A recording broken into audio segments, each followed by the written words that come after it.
Olá, queridos amigos! Hoje vamos embarcar em uma viagem incrível pela mitologia nórdica, o mundo dos deuses, heróis e criaturas misteriosas. A mitologia nórdica não é apenas um conjunto de lendas antigas. É um mundo inteiro, cheio de mistérios, a dureza da natureza do norte e uma luta épica de forças. Ela atrai pela sua profundidade, originalidade e riqueza de enredos que continuam relevantes até os dias de hoje. Os mitos estão literalmente envoltos em um véu de mistérios. Grande parte do conhecimento chegou até nós através de relatos orais, registrados na Edda poética e na Edda em prosa. Apesar disso, muitos detalhes permanecem não revelados, por exemplo, o que aconteceu antes da criação do mundo e como era a vida antes da grande batalha dos deuses, o Ragnarök. Essas lacunas inspiram a imaginação e a criatividade. Os escandinavos acreditavam que seu mundo era algo mais do que apenas a terra sob seus pés. Os mundos estão conectados através da árvore da vida, com raízes e galhos que abrangem tudo o que existe. Cada um dos mundos, Asgard, Midgard ou Jotunheim, guarda seus próprios segredos e mistérios. Até mesmo os deuses como Odin, Thor e Freyr são guardiões desses mundos e de seus segredos. O Deus Supremo Odin está disposto a sacrificar tudo por conhecimento, inclusive seu próprio olho. Por que exatamente o conhecimento era mais importante para ele do que tudo? Essa pergunta intriga e desperta o desejo de saber mais. A mitologia nórdica surgiu em condições severas, onde a sobrevivência era uma parte essencial da vida. Foi exatamente essas condições que moldaram os heróis e deuses cujas histórias conhecemos hoje. Vamos mergulhar nesse mundo fascinante para entender seus mistérios e a grandeza das lendas nórdicas. Bem-vindo ao mundo onde os antigos contos vivem e nos inspiram até hoje. O clima rigoroso e os invernos frios deixaram uma marca na visão de mundo dos antigos nórdicos.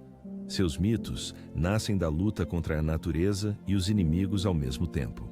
Imagine o vento do norte soprando no rosto, a neve cobrindo a terra e a noite sem fim. Nessas condições, surgem histórias de heróis lutando contra gigantes e o destino. A severidade desses mitos os torna incrivelmente realistas e próximos das pessoas. A vida era cheia de privações, mas também de grandes feitos refletidos nas lendas. A escala dos mitos nórdicos impressiona. Cada evento é importante para o universo. A batalha entre deuses e gigantes não é apenas um confronto, mas uma luta pelo destino do mundo. Os sonhos são a glória final, o clímax dos mitos. A epicidade se manifesta em heróis que realizam feitos inimagináveis e mudam o curso da história. Thor luta contra gigantes usando seu martelo, Loki é o astuto que muda o curso dos eventos e Heimdall guarda a ponte Bifrost. Cada história se desenrola em meio a eventos grandiosos. O dragão que guarda tesouros, o lobo gigante Fenrir que ameaça os deuses e a árvore do mundo Yggdrasil. Yggdrasil simboliza a vida e a morte, o nascimento e o fim, conectando todos os mundos em um único sistema, confirmando a escala e a profundidade dos mitos nórdicos. Nas tramas sobre a destruição do universo há tudo: heroísmo, tragédias, grandeza e catástrofes. Essa combinação as torna majestosas e muito humanas ao mesmo tempo. Não se pode esquecer que a mitologia nórdica reflete a era dos vikings e sua visão de mundo e da vida. Os vikings nasceram dos mares, lutaram por honra e buscaram o caminho para Valhalla. Para os vikings, a mitologia não era apenas contos, mas religião, filosofia e uma forma de explicar tudo o que acontecia ao seu redor no mundo severo. Esses mitos ensinavam a ser forte, aceitar o desafio do destino e não temer a morte, pois a morte não é o fim, mas a passagem para outro mundo. Valhalla esperava aqueles que morriam heroicamente em batalha. Para os demais, restava o Folkvanger, governado pela deusa Freyja. Mesmo após a morte, a vida continuava, cheia de aventuras e batalhas, mostrando que a morte é apenas o começo de um novo caminho. Hoje, a mitologia nórdica continua a inspirar, oferecendo imagens de verdadeiros heróis e ensinando a superar dificuldades. Ela lembra que por trás de cada escuridão há uma luz, um legado que nos conecta ao passado e aos sonhos eternos da humanidade. Grande parte do conhecimento sobre a mitologia nórdica chegou até nós graças a fontes escritas, a Edda Antiga e a Edda Jovem. Esses dois textos são considerados fundamentais para a compreensão dos mitos e lendas nórdicos antigos, revelando as profundezas de sua visão de mundo. A Edda Poética é uma coletânea de antigos poemas, registrados no século X, que remontam a tradições orais muito mais antigas dos povos nórdicos. Esses versos narram os destinos dos deuses e heróis, bem como o iminente Ragnarök, o apocalipse que prenuncia o fim do primeiro mundo e o nascimento de um novo. A Edda Poética está cheia de enigmas e metáforas que até hoje provocam debates e discussões entre os estudiosos modernos da mitologia. A Edda Jovem foi criada por Snorri Sturluson, um destacado historiador e escritor islandês, e serve como uma espécie de manual da mitologia nórdica. Esta obra ajuda os poetas da época a usar imagens mitológicas em seus versos, apresentando os mitos em prosa com explicações e interpretações do autor. Antes do surgimento dos textos escritos, os mitos eram transmitidos oralmente, e a criação oral desempenhava um papel fundamental na cultura dos vikings e seus ancestrais.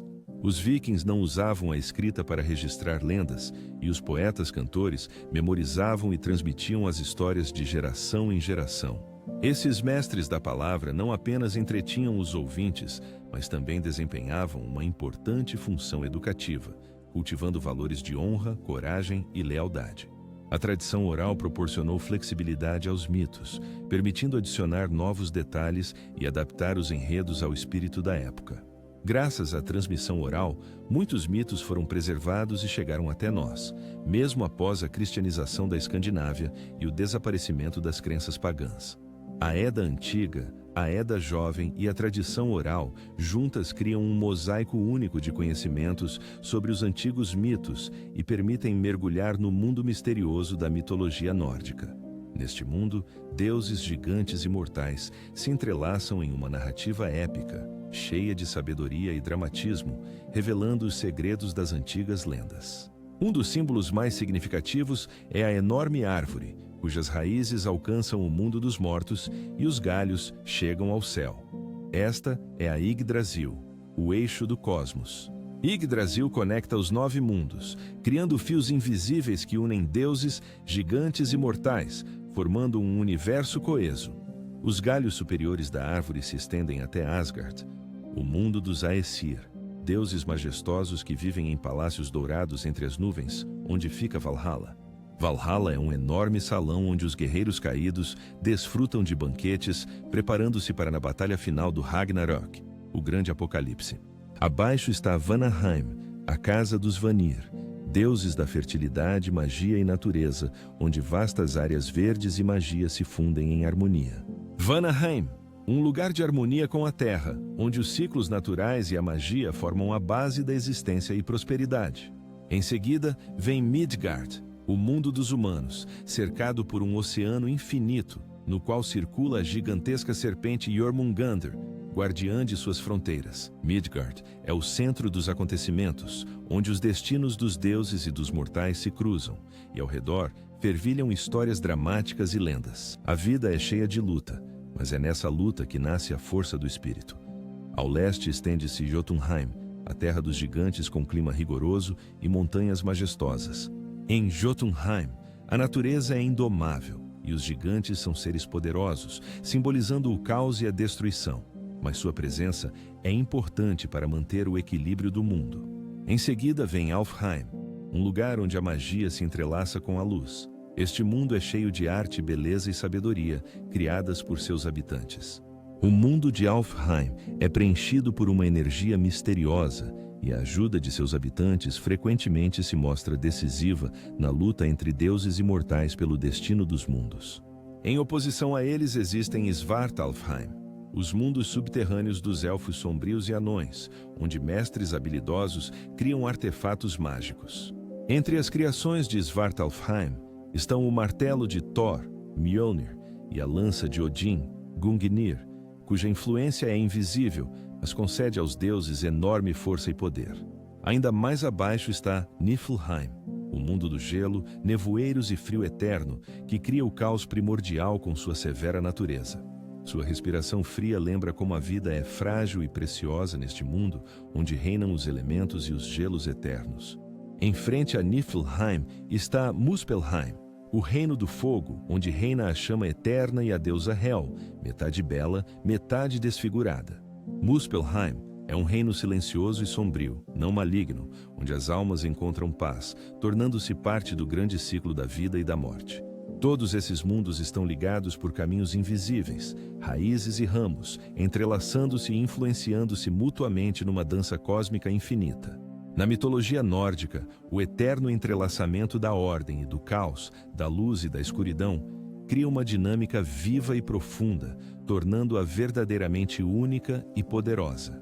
Yggdrasil permanece o coração da mitologia, símbolo de harmonia e força mesmo diante do iminente fim do mundo. Ragnarok, que marca o fim e o começo de um novo. Voltemos ao início e saibamos como o mundo nasceu. Imagine a escuridão sem movimento, sem céu, terra ou estrelas, apenas um abismo sem fundo e vazio ao redor. Ao longe ouve-se o calor de Muspelheim e o vento frio de Heim, onde o fogo toca o gelo. Ali nascem as primeiras gotas de matéria, das quais surgirá a vida. Neste vazio infinito aparece primeiro o gigante e o mundo, personificando o caos indomado. Do corpo do gigante nasce a tribo dos gigantes cobertos de geada. Até o poderoso gigante precisa de alimento. Em Ginnungagap surge a vaca Audumbla, da qual flui leite infinitamente, nutrindo tanto o mundo quanto a si mesma. A vaca lambe os blocos de gelo salgados e dentro dos blocos de gelo gradualmente aparece a figura de um deus chamado Buri, que se torna o progenitor do novo. Buri se parece com um humano, mas possui um poder divino. Nele não há caos, sua essência é mais próxima dos futuros deuses sábios e determinados. É Buri quem se torna o progenitor da nova ordem divina, a partir da qual começa a história dos deuses e do cosmos na mitologia nórdica. Dele nasce o filho Bor. Então nascem 3 irmãos, um chamado Vili e 2 outros. Eles crescem em meio ao vazio infinito, mas sentem um chamado para agir. O mundo permanece em estado de caos por muito tempo. Mais cedo ou mais tarde, os irmãos terão que lutar contra os gigantes, que se multiplicam do corpo e do mundo. Os irmãos entendem, enquanto a força dos gigantes governar o mundo, não haverá verdadeira ordem. Logo, uma luta eclode entre os deuses e os gigantes de gelo. O primeiro gigante do mundo se torna o principal alvo dos 3 irmãos. Sua morte significa não apenas a derrubada do caos, mas também a transição para uma ordem universal. Matando o gigante, os irmãos realizam um ato de criação. Dos fluxos sangrentos do gigante nascem oceanos e rios, de sua carne densa forma-se a terra. O esqueleto do gigante se transforma em montanhas que cercam a nova realidade. Seus longos cabelos cobrem a terra jovem com musgos e ervas. O crânio do gigante se eleva até o topo, tornando-se a majestosa abóbada do céu. Acima dessa abóbada acende-se algo que lembra o poder do fogo. Os deuses pegam faíscas de Muspelheim e as espalham pelo céu. Assim nascem as estrelas, iluminando um novo cosmos ordenado. Do abismo infinito de Dinga nasce um cosmos ordenado, mas em suas profundezas permanece para sempre a memória do choque de 2 forças hostis. O mundo não surgiu da harmonia, mas do choque de 2 forças hostis, do sacrifício cruel de um ser, o sussurro primordial. Ginnungagap vive sob seu firmamento celestial, lembrando que mesmo no coração da ordem pulsa o caos, sem o qual não haveria o começo de tudo o que existe. Após a criação do mundo, os deuses não apenas ordenaram o caos, mas também se tornaram seus guardiões, protegendo a tênue linha entre criação e destruição. O cosmos não está em paz. 9 mundos estão ligados pelos ramos do grande Yggdrasil, cheios de perigos, intrigas e mistérios desconhecidos, ocultos dos olhos dos mortais. Acima de todos os mundos, ergue-se Asgard, a casa dos deuses, onde vive seu líder e principal estrategista Odin, sábio e profundo em seus pensamentos. Odin não é um deus da força bruta como Thor, nem da astúcia, como Loki, mas da sabedoria. Seu poder está no conhecimento das fraquezas do inimigo e na compreensão do mundo.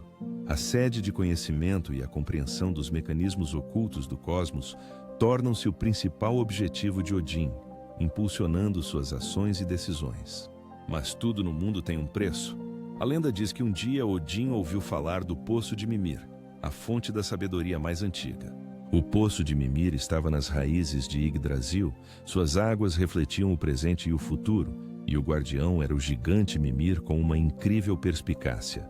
Quando Odin chegou ao poço e pediu para beber de suas águas, ele enfrentou uma condição que parecia impossível e um teste severo. O mundo era insuportável para qualquer outro, exigindo em troca de um gole seu olho. Odin, sem hesitar, arrancou seu próprio olho e o lançou nas águas do poço. A partir desse momento, Odin ficou com um olho só, mas adquiriu o conhecimento infinito que buscava durante toda a sua vida. Mimir tornou-se uma figura importante em sua busca por sabedoria. Mesmo após a morte do gigante, sua cabeça, preservada pela magia, continuava a dar conselhos a Odin. O deus sempre a carregava consigo para ouvir seus sábios conselhos. Esse sacrifício foi apenas o primeiro passo. Junto com a sabedoria, vieram para Odin profecias sobre o futuro, a terrível verdade sobre a iminente destruição do mundo. Odin soube que um dia o mundo morreria, e nem mesmo os deuses poderiam impedir isso. A partir desse momento, ele começou a traçar planos para salvar o mundo restante. A sede de conhecimento impulsionava Odin aos lugares mais perigosos. Certa vez, ele foi para Hel, o sombrio mundo dos mortos, para invocar a alma de uma feiticeira morta. Ele buscava respostas sobre o futuro, o fim dos tempos e a possibilidade de evitá-lo. O caminho para Hel era difícil e perigoso, cheio de espíritos dos mortos e armadilhas. Hel era governada pela filha de Loki, e o mundo era cercado por uma muralha de cobras de carne podre. Para entrar lá, Odin assumiu a forma de um velho e atravessou terras perigosas. Ao encontrar a feiticeira, Odin conseguiu ouvir a profecia sobre o futuro, que se tornaria a chave para salvar o mundo, apesar da destruição iminente. A feiticeira Ragnar contou-lhe que o mundo queimaria em fogo, o lobo Fenrir romperia suas correntes, a serpente Jormungandr surgiria das profundezas do oceano e os Aesir cairiam na última batalha. Ele buscava desvendar mistérios e trouxe ao mundo conhecimentos que antes não existiam. Falamos das runas, símbolos através dos quais se pode controlar a realidade. A criação das runas exigiu um sacrifício incrível. Odin passou 9 dias e noites pendurado na árvore Yggdrasil, perfurado por sua própria lança. Sem comida nem água, ele olhou para o abismo do universo e buscou respostas, como se morresse e renascesse, adquirindo o entendimento das runas. Cada runa carregava um poder especial. Não eram apenas símbolos, mas ferramentas para influenciar o destino, proteger e prever o futuro. Com as runas, podia-se não só prever o futuro, mas também mudá-lo. Elas se tornaram uma parte importante da magia para deuses e humanos. As histórias de Odin mostram que o conhecimento é a maior força, mas seu preço é sempre alto. Ele sacrificou um olho, derramou sangue e arriscou a vida. Após muitas provas e sacrifícios enfrentados por Odin em busca de sabedoria e proteção do mundo, o conhecimento das runas se tornou a chave para o poder e a magia. Vamos olhar para os personagens principais do panteão nórdico, que complementam a história com força, astúcia e contradições marcantes. Um dos temas mais fascinantes é Thor e Loki. Thor é a personificação da força, determinação e coragem, filho de Odin e da deusa da terra Jord. Ele herdou a força do pai, mas não possui astúcia e sofisticação. Thor é direto como um golpe de raio, sempre pronto para abrir a batalha e não pensa nas consequências. Sua principal arma é o lendário martelo Mjolnir, criado pelos irmãos anões Brock e Sindri. O Mjolnir podia destruir montanhas, atingir gigantes e voltar para a mão de Thor, onde quer que ele o lançasse. Para controlar o poder, Thor usava luvas de ferro e um cinto mágico chamado Megin-Jord. Esses atributos tornavam Thor não apenas forte, mas praticamente invencível. Seus inimigos eram principalmente os gigantes, ou Jötnar, que dominavam as terras além de Asgard. Curiosamente, muitas terras pertenciam aos gigantes, que tentaram várias vezes conquistar o mundo dos deuses. Sempre que a ameaça se aproximava, Thor levantava o Mjolnir e partia para a batalha. O objetivo dele era simples: provar que nenhum gigante, por mais astuto ou forte que fosse, podia competir com ele. Thor levou consigo Loki, seu companheiro em inúmeras aventuras, e Elifi, um garoto jovem, mas extraordinariamente rápido, que se tornou um servo fiel. Quando finalmente chegaram a Utgard, diante deles se erguia um palácio majestoso, tão enorme que podiam simplesmente passar pelos portões. Dentro, foram recebidos por Utgard-Loki, o governante daquele lugar, cujo sorriso escondia algo sinistro. Ele reconheceu Thor à primeira vista. Qualquer gigante poderia aceitar o desafio, mas Thor queria mostrar do que era capaz. Logo começaram os testes que provocaram a verdadeira ira do Deus do Trovão. O primeiro teste foi beber de um enorme cálice. Thor pensou que seria fácil, afinal, quem poderia superar o deus do trovão em beber? Thor levantou o cálice e deu um grande gole, depois outro, mas o nível do líquido quase não diminuiu. Isso era impensável para ele. Utgard Loki propôs outro desafio: levantar um enorme gato. Parecia que seria fácil, mas o gato não se mexia do lugar. Thor segurou o gato pelas patas e tensionou os músculos. Seu rosto ficou vermelho, mas conseguiu levantar apenas uma pata, o que causou raiva e humilhação em Thor. Então, Thor exigiu mais um desafio, um duelo com ela. Ele se lançou na luta, pronto para provar sua força, mas a velha senhora era forte.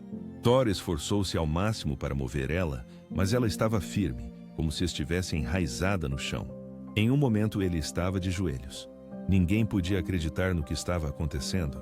Thor enfrentou algo que não podia ser vencido com força simples, e isso chocou todos ao redor.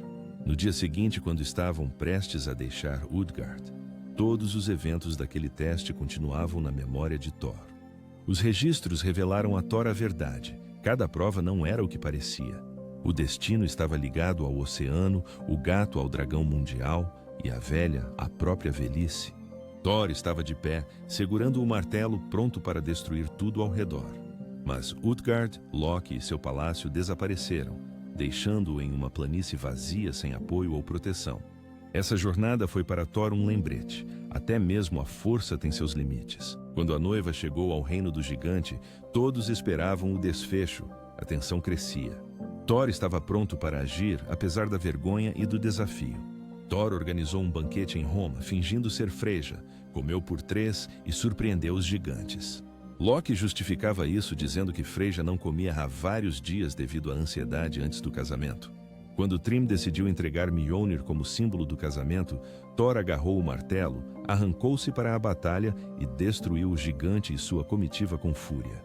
Esse episódio mostrou como a astúcia de Loki e a força de Thor juntos podem resolver qualquer problema. Vamos conhecer Loki, o personagem mais ambíguo da mitologia. Loki é a personificação das contradições. Ele vem do mundo dos Jötnar, mas vive entre os deuses de Asgard. Ele é um trapaceiro que ora salva o mundo, ora o coloca à beira da destruição. Loki é encantador e ambíguo. Para alguns é um destruidor, para outros, um agente de mudanças. No entanto, foi exatamente sua liberdade e inclinação para o engano que faziam de Loki uma figura que despertava admiração e desconfiança ao mesmo tempo. Ele era imprevisível e misterioso.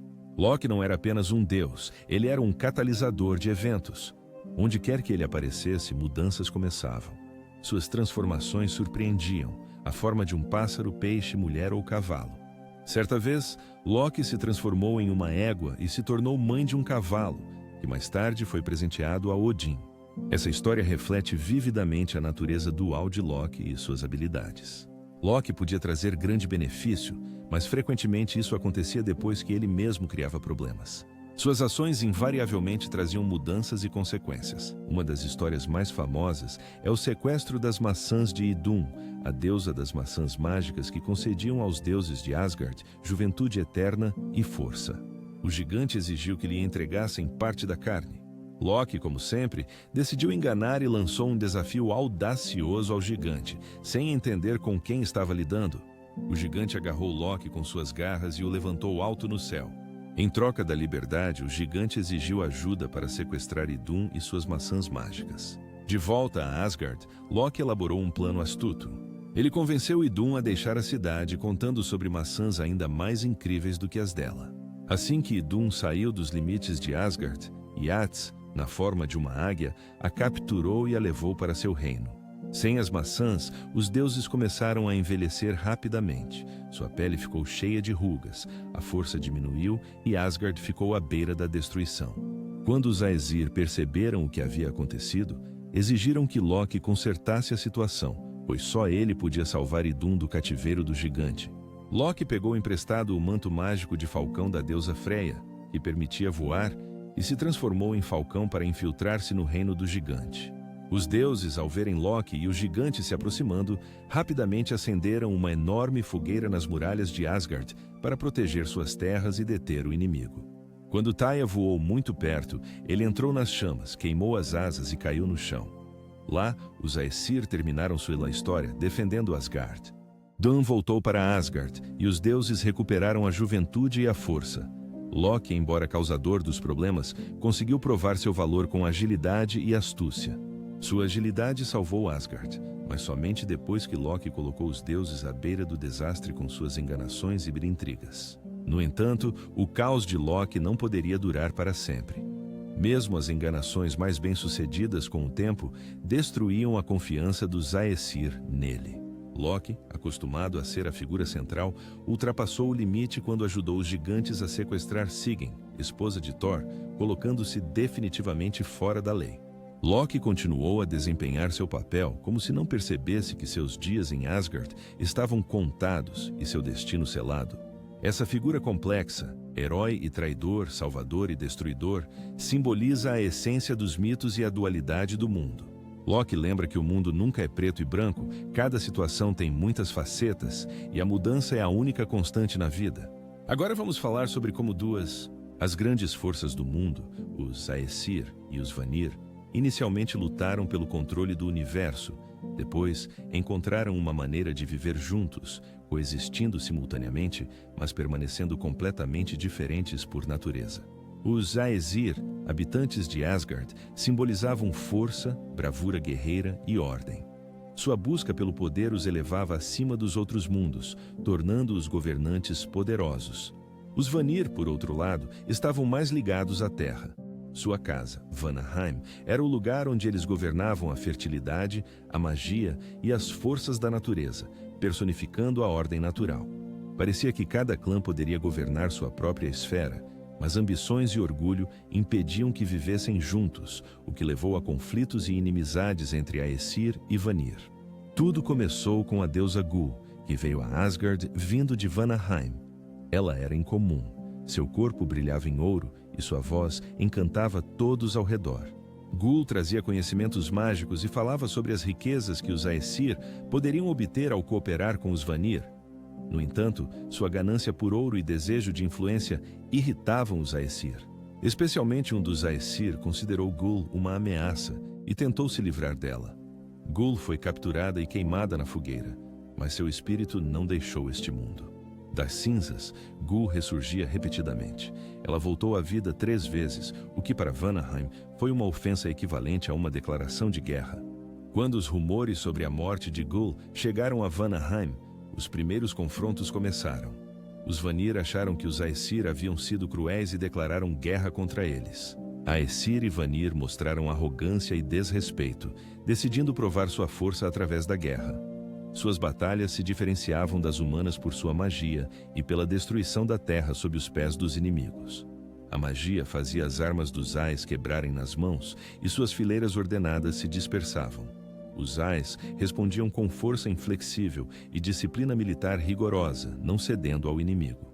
Um dos episódios famosos da guerra foi o cerco de Asgard. Os Vanir destruíam as muralhas defensivas, construídas com grande esforço pelos Ais, mas Thor e os Ais as reconstruíam repetidamente. Nesse confronto, ninguém podia obter uma vitória definitiva. As terras de Asgard e Vanaheim foram devastadas, mas os deuses lutavam como se cada batalha pudesse ser a última. Os anos de guerra mostraram que as forças dos Ais e dos Vanir eram iguais. Eles entenderam que continuar a luta levaria apenas à destruição mútua. Ambos os exércitos estavam nas fronteiras dos mundos, preparando-se para a batalha decisiva. Em vez de iniciar a luta, os lados se encontraram para negociações. Eles decidiram buscar um compromisso para evitar mais destruição. A paz era mais importante que a guerra para ambos os povos. Ais e Vanir concordaram com um armistício que deveria consolidar a paz entre seus povos. Para selar a aliança, realizaram um ritual especial, reunindo suas forças. Essa história simbolizava a união de 2 povos. De um líquido místico foi criado o sábio Kvasir, a personificação do conhecimento e da harmonia entre Ais e Vanés. Kvasir tornou-se o símbolo da nova aliança. Uma das condições mais importantes da paz foi a troca de reféns, onde cada lado enviou seus melhores representantes ao outro. Os Vanir enviaram Njord, Freya e Freyr. Njord, deus dos mares, ventos e riquezas, tornou-se venerado em Asgard. seus filhos trouxeram a magia da fertilidade e do amor. Freya ensinou aos Ais a arte do Seid, magia que prevê o futuro e controla o destino. Essa magia tornou-se uma parte importante da cultura asgardiana. Os Aesir enviaram os Vanir, mas ele não podia tomar decisões sem o conselho do sábio Mimir. Irritados, os Vanir decapitaram Mimir e enviaram a cabeça de volta. Para não perder o conhecimento, os Aesir reviveram a cabeça de Mimir com magia. Desde então, ela se tornou conselheira de Odin, fonte de sabedoria e conselho. A trégua mudou ambas as linhagens de deuses. Aesir e Vanir uniram forças, criando um cosmos mais harmonioso onde magia e natureza encontraram uma linguagem comum. Os Vanir aprenderam a arte da guerra com os Aesir, enquanto os Aesir dominaram conhecimentos mágicos e a conexão com a natureza, fortalecendo a aliança e o respeito mútuo. Embora a paz tenha sido estabelecida, a sombra da rivalidade nunca desapareceu completamente. Às vezes, pequenos conflitos lembravam antigas discordâncias. No entanto, a aliança entre Aesir e Vanir tornou-se a base do cosmos, unindo forças para manter o equilíbrio e a harmonia no mundo. A morte de Balder não é apenas um golpe para a família dos deuses, mas uma cadeia de eventos que leva a uma catástrofe, mudando o destino de Asgard para sempre. Vamos entender como as maquinações de Loki causaram a morte de Balder e por que essa morte mudou tudo no mundo dos deuses. Balder é filho de Odin e Frigg, o deus favorito de Asgard, chamado de luminoso pela luz e alegria que irradiava. Sua presença trazia paz e calor, simbolizando a vida, a harmonia e a paz que até os deuses buscavam. Balder era um ideal que lembrava o sol. Seu brilho inspirava todos a buscar a luz e o bem. Mas um dia tudo mudou.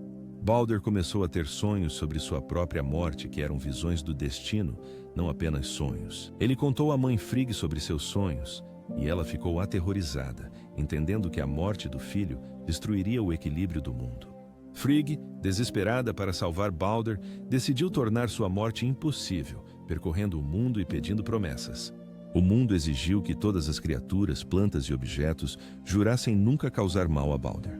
Pedras, árvores, animais, doenças e armas, tudo parecia agora invulnerável. Balder tornou-se invulnerável. Os deuses organizavam brincadeiras, jogando pedras, espadas e flechas nele para testar sua proteção. Tudo ricocheteava sem causar dano.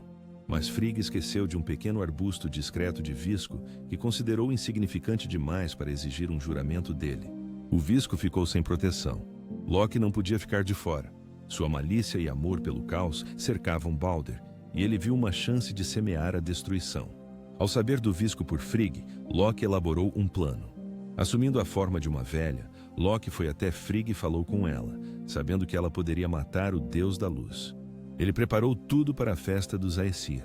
Durante outra celebração, quando os Aesir lançavam vários objetos em Balder, Loki se aproximou do deus cego Hoder, que estava de lado e não participava. Loki entregou a Hoder uma flecha de visco e disse: "Por que você não participa?" A flecha de visco atingiu Balder e todo Asgard ficou em choque. O deus que sempre brilhava caiu no chão, sua luz se apagou. A lenda diz que foi Loki quem assumiu outra forma após a morte de Balder. Os Aesir o acusaram de traição, iniciando sua queda. A queda de Loki terminou com sua captura e punição. Junto com isso, começou a contagem implacável do tempo do Ragnarok, o fim dos tempos. A morte de Balder lembrava que até as forças mais luminosas não podem ofuscar a escuridão, se ela for permitida a penetrar no mundo. Essa tragédia tornou-se não apenas um presságio do fim, mas também um símbolo da fragilidade do mundo dos deuses. Enquanto o fim dos tempos não chegava, os Aesir continuavam lutando. Algumas ameaças estavam ligadas a monstros nascidos do caos e ao próprio Loki. Uma dessas criaturas foi Fenrir, um enorme lobo que causava medo até mesmo entre os deuses. Entre as batalhas, destacam-se os atos heróicos dos deuses, como Tyr, o deus da guerra. Fenrir, filho de Loki, crescia rapidamente, causando preocupação entre os Aesir. Quando Fenrir foi trazido pela primeira vez a Asgard, ele era um filhote, mas seu poder e ferocidade já assustavam os deuses. Ele se tornava cada vez mais perigoso a cada dia.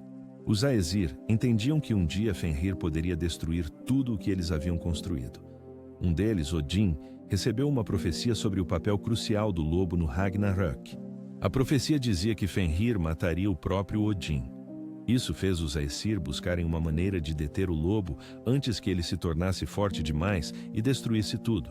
No entanto, nenhum dos deuses ousava se aproximar de Fenrir para lhe causar mal, exceto um, Tyr, o deus da guerra conhecido por sua honestidade e coragem. Tyr foi um dos poucos que conseguiu se entender com Fenrir, mesmo quando o lobo se tornava cada vez mais feroz e perigoso para Asgard. Quando os Aesir decidiram acorrentar Fenrir, eles criaram correntes fortes e ofereceram ao lobo a chance de testar sua força, rompendo-as. Fenrir permitiu confiantemente que as colocassem. Mas as correntes se romperam. Então os Aesir criaram as amarras mágicas Gleipnir, feitas de 6 elementos mágicos que nenhum animal poderia romper. Essas amarras eram finas e leves, mas incrivelmente fortes. Elas conseguiram conter Fenrir e impedir a ameaça iminente. Os componentes do som do passo de um gato, da barba de uma mulher, das raízes das montanhas, dos tendões de um urso, da respiração de um peixe e da saliva de um pássaro, essas amarras pareciam uma fita macia, mas era impossível rasgá-las. Quando os Aesir novamente ofereceram a Fenrir a chance de testar sua força, o lobo desconfiou de uma armadilha e disse que concordaria sob condição de confiança. Ele disse que aceitaria se um dos deuses colocasse a mão em sua boca como sinal de confiança. Após a morte de Balder, o mundo começou a mudar. 9 mundos, ligados pela ordem e harmonia, foram tomados pelo caos. Os humanos deixaram de venerar os deuses, e a inimizade e ganância dominaram os corações humanos. A rivalidade fraternal tornou-se o principal símbolo da queda. Segundo as profecias, os irmãos começarão a matar uns aos outros. Os pais lutarão contra os filhos, e o mundo dos humanos mergulhará em guerras intermináveis. O Ragnarök não começará em Asgard, mas entre os mortais, cujas ações refletirão no destino de todos os mundos. Loki se tornará o principal responsável pela tragédia, cujas ações levarão à destruição e ao caos. Ele foi capturado e punido, mas sua maldade apenas aumentou. Acorrentado em uma caverna, ele tramava um plano ardiloso, sabendo que seus filhos, Fenrir e Jormungandr, se levantarão. Cada presságio, desde a morte de Balder até a decadência dos costumes, indicava o fim dos tempos e o início de um novo mundo, cheio de provações e mudanças. Os deuses sabiam que seu destino estava selado, mas mesmo diante da morte, preparavam-se para a última batalha, sentindo ansiedade e medo do fim inevitável. Asgard foi tomado por uma expectativa inquietante. Os orgulhosos Aesir agora sentiam a respiração do fim. Seus corações apertavam com o pressentimento de perda e destruição. A terra estalava, ventos gelados traziam ameaças e as ondas do oceano subiam cada vez mais. Muitos presságios convergiam em um só. O Ragnarok tornou-se realidade. Loki, acorrentado a uma rocha no fundo de uma caverna, suportava tormentos que os Aesir consideravam eternos. Veneno pingava em seu rosto, causando dor insuportável. Seus gritos sacudiam as rochas ao redor, e as pedras começaram a se romper pela força da dor, quebrando as correntes que prendiam seu sofrimento. Enfraquecido, ele escapou para a liberdade e respirou avidamente o ar carregado do pressentimento do caos. Agora, Loki não se escondia mais, seu lugar era na linha de frente da destruição iminente. Liberto, ele se dirigiu a Jotunheim, onde os gigantes de gelo já o aguardavam. Sedentos pelo deus da guerra, Loki e Hrimr formaram uma aliança que deveria destruir tudo o que os Aesir construíram. E ao sul, no ardente Muspelheim, Surtr já brandia sua espada, conduzindo seus demônios para destruir a ponte Bifrost. Chamas e fogo consumiam tudo ao redor. Enquanto isso, das profundezas do oceano, Jormungandr, a serpente mundial, começou a emergir. Sua aparição foi uma calamidade para toda a vida marinha, causando alarme e medo. Em Helgate, a deusa Hela abriu os portões, libertando seus súditos. Os mortos, com olhos vazios e flamejantes, saíram silenciosamente para a terra para se juntar ao exército de Loki. Asgard, situado no topo dos mundos, observava essa agitação. Os deuses viam as forças do caos se reunindo de todos os lados, preparando-se para a grande batalha. Odin, sempre confiante em sua sabedoria, enviou seus corvos para obter as últimas notícias dos mundos. Os corvos retornaram com notícias sombrias. Os exércitos de gigantes, mortos e demônios já se moviam em direção a Asgard. Mas os Aesir não vacilaram, preparando-se para a última batalha que decidiria o destino de todos os mundos. Odin levantou-se em seu trono e olhou para seus companheiros. Ele sabia que esta seria sua última luta. Heimdall levantou o roque, o som penetrante do Yalar Horn ecoou por todos os mundos, anunciando que o Ragnarök havia começado. Asgard estremeceu, os deuses ergueram suas armas, seu grito de guerra ecoou pelos salões. Esta era sua última batalha. Eles sabiam que não poderiam impedir o fim, mas cada um estava pronto para dar a vida para que um novo mundo nascesse das cinzas do antigo. Quando os inimigos se aproximaram dos portões de Asgard, os deuses avançaram para enfrentar o caos. O primeiro a entrar no campo de batalha foi o Deus Supremo com uma lança. Ele se erguia sobre a colina, o olhar fixo à frente. O lobo rompeu as correntes, agora livre, inflando o peito e abrindo a boca. Sua voz fazia a terra tremer. O Deus não vacilou, sabia que essa luta seria a sua última, mas estava preparado. Por fim, ele encontrou seu destino na grande batalha. Arremessou sua lança relâmpago que brilhava com a magia dos deuses nórdicos. Ela atingiu a fera, mas não sozinha. Fenrir se ergueu sobre as patas traseiras e saltou com fúria. Suas mandíbulas se fecharam e um desapareceu num instante. Foi um momento que fez o tempo parar. O Deus Supremo de Asgard, símbolo de sabedoria e força, caiu, engolido pelo caos. Sua morte não foi em vão. Foi um sinal para os outros deuses. Chegou a hora de lutar até o último suspiro. No outro lado do campo, Loki encontrou-se cara a cara com seu inimigo jurado, a serpente mundial Jormungandr. A serpente erguia-se sobre a terra. Seu corpo serpenteava no céu. Sua boca exalava vapor venenoso, envenenando tudo ao redor. As ondas do oceano espalhavam o veneno por todo o mundo, destruindo árvores, casas e a vida na terra. Ao redor da figura da serpente, gritos ecoavam, como se a própria natureza obedecesse à sua vontade, ressaltando seu domínio sobre o mundo. Com um rugido trovejante, Thor lançou seu martelo que, com força aterradora, atingiu a cabeça da serpente Jormungandr. A serpente se binou, seu corpo se curvou e a água jorrou para o ar em enormes fontes. A serpente levantou a cabeça e golpeou com o rabo, sacudindo a terra. Thor mal conseguiu se manter em pé, mas sua fúria era ilimitada. Ele avançou com uma força que só poderia nascer da consciência do fim inevitável.